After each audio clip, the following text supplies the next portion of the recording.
Berbagai aparat keamanan seperti pecalang dan kepolisian telah dipersiapkan oleh Kepala Desa Daupuri Kaja untuk menjaga keamanan tahun baru.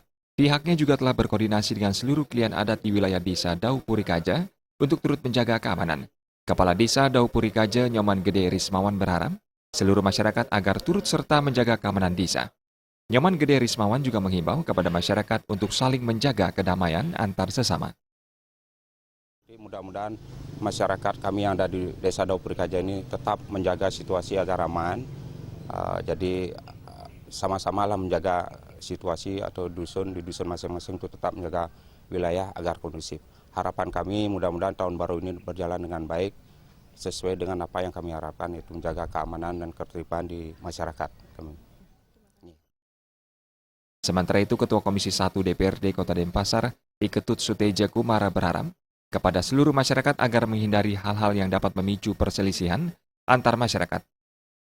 Untuk pengamanan tahun baru, saya rasa juga sama ya. Semua pihak untuk tidak terlalu bereforia yang sangat dalam dan lain sebagainya, sehingga harus berhura-hura dan lain sebagainya. Yang terpenting daripada pergantian tahun itu adalah introspeksi diri. Introspeksi diri. Saya tidak menutup mata, menampik terhadap kondisi itu. Silahkan berpesta dan lain sebagainya, tetapi tetap jaga situasi, tetap jaga lingkungan supaya aman.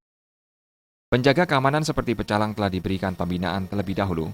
Pihaknya juga telah mengedarkan surat resmi kepada masing-masing kepala keluarga setempat yang berisi imbauan untuk menjaga keamanan. Desa Karyani dan Sutardana, Bali TV.